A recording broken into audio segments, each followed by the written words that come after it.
Bagi kami UPG 1945 NTT, kami yakin dan percaya bahwa kami masih ada di tengah masyarakat dan kami masih ada di hati masyarakat.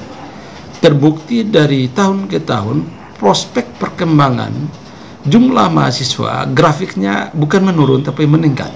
Menyampaikan kabar baik ini pada mereka yang benar-benar tidak punya uang tetapi ingin kuliah. Jadi mereka yang tidak punya uang, saya ingatkan sekali lagi, mereka yang tidak punya uang tetapi ingin kuliah, kami solusinya, UPG 45 solusinya. Pemirsa yang budiman di mana saja Anda berada, terima kasih telah mengunjungi channel Suara Fakta Hukum. Jangan lupa like, subscribe, dan komentar. Universitas Persatuan Guru 1945 merupakan salah satu perguruan tinggi swasta yang ada di Nusa Tenggara Timur.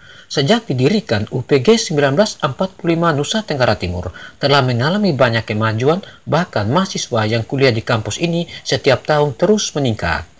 Hal tersebut disampaikan Rektor UPG 1945 David Selan SEMM kepada Suara Fakta Hukum di ruangan kerjanya 26 Maret 2021. Menurut David, banyak keunggulan yang dimiliki pada UPG 1945 saat ini, bahkan sebagian besar program studi yang ada telah berakreditasi B. Apa saja yang menjadi keunggulan UPG 1945 Nusa Tenggara Timur? Simak penjelasan David Selan berikut ini.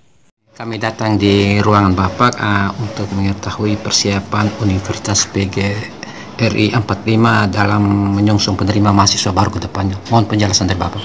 Baik, terima kasih atas pertanyaan yang bagus bahwa kampus Universitas Persatuan Guru 1945 NTT pada tahun ini adalah tahun yang keempat, dan untuk itu maka tahun kelima. Dan untuk itu maka tentunya yang paling pokok di sini adalah kami lihat tentang eksistensi keberadaan lembaga dari sisi keunggulan. Jadi kalau dalam bahasa ekonomi, keunggulan komparatif, keunggulan apa saja yang dimiliki oleh produk itu sendiri, nama kampus itu sendiri, dan bagaimana gebrakan untuk dapat mengembangkan sayap kemana-mana sehingga masyarakat itu bisa dapat memanfaatkan peluang dan manfaat yang ada. Dan untuk itu maka bagi kami UPG 1945 NTT, kami yakin dan percaya bahwa kami masih ada di tengah masyarakat dan kami masih ada di hati masyarakat. Terbukti dari tahun ke tahun prospek perkembangan jumlah mahasiswa grafiknya bukan menurun tapi meningkat. Nah, hal ini bisa dilihat dari sejumlah keunggulan yang dimiliki oleh kampus atau lembaga ini. Misalnya adalah yang pertama, kita memiliki bidik misi. Bidik misi ini seluruh kampus, ada 68 kampus di NTT, perguruan tinggi swasta, dan juga ada 7 perguruan tinggi negeri. Dan semua jatah itu diberikan pada kami semua. Kita diberikan jatah masing-masing. Hanya terkadang kampus itu tidak mampu mencapai target yang dibebankan. Mengapa? Karena syarat-syaratnya itu sangat rumit. Dan untuk itu maka bagaimana kita menyiapkan diri untuk menyampaikan pada masyarakat, stakeholders, dan juga sekolah-sekolah SMP, SMA, SMK, dan masyarakat. Ini yang paling pokok. Sehingga pada tahun kemarin kami berhasil mencapai 400-an, dan untuk itu maka 400-an untuk bidik misi dan UKT. Tahun ini kami juga ingin capai demikian. Dan untuk itu maka kesiapan baik secara internal, eksternal, berhubungan dengan masyarakat sudah kami lakukan. Dan tujuannya adalah menyampaikan kabar baik ini pada mereka yang benar-benar tidak punya uang tetapi ingin kuliah. Jadi mereka yang tidak punya uang, saya ingatkan sekali lagi, mereka yang tidak punya uang tetapi ingin kuliah, kami solusinya, UPG 45 solusinya. Mengapa? Karena kami membuktikan pada 2 angkatan, yaitu angkatan 2019 dan 2020, adalah orang-orang yang miskin dan juga mereka tidak punya kemampuan finansial. tapi mereka bisa dapat menikmati pendidikan dengan bayaran per bulannya 700.000. Jadi mereka digaji, mereka kuliah gratis dan mereka digaji. Itu bagi kami adalah hal yang luar biasa. Kalau masa kita dulu tahun 90-an, 91, 90 saya kuliah, itu jual ayam, jual kambing, jual sapi dulu, jual asam, jual cendana dulu baru bisa kuliah.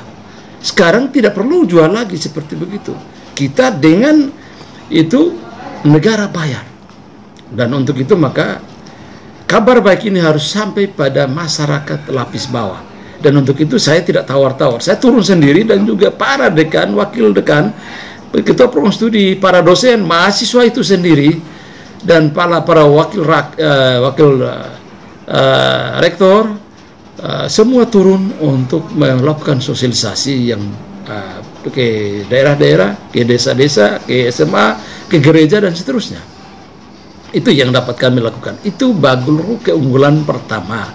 Masih ada keunggulan-keunggulan lain yang merupakan barometer kami sebagai kampus swasta dalam melakukan gebrakan untuk tetap menjadi market leader. Jadi saya katakan kami tidak penceruk atau pengikut pasar, tidak. Kami ingin menjadi market leader di NTT. Dan untuk menjadi market leader harus memiliki 1000 strategi marketing. Mungkin itu yang dapat saya sampaikan.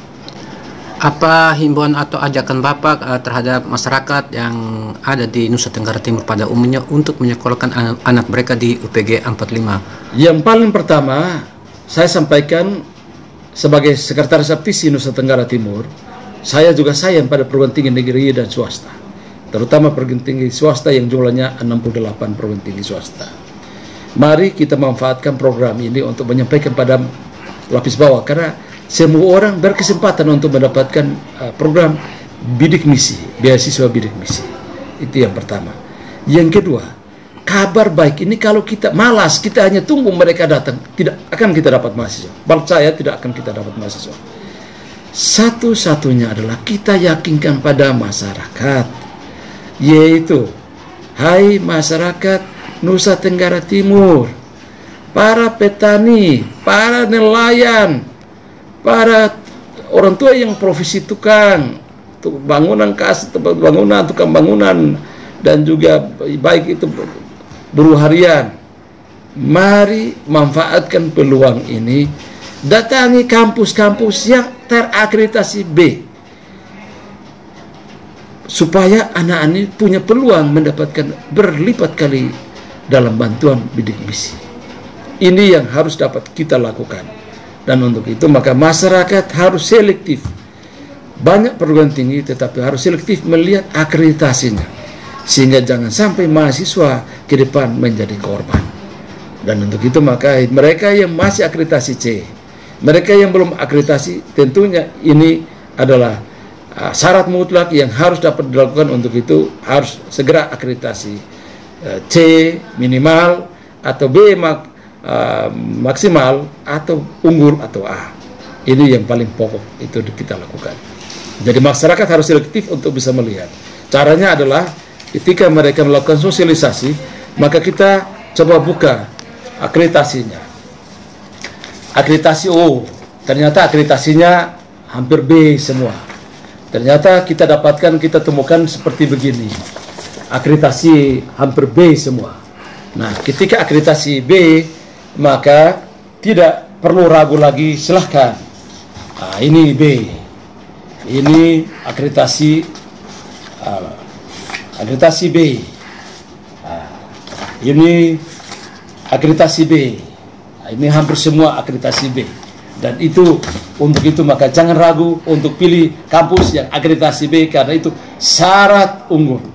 Banyak kampus di Jawa yang tidak terakreditasi B, hanya kampus tertentu.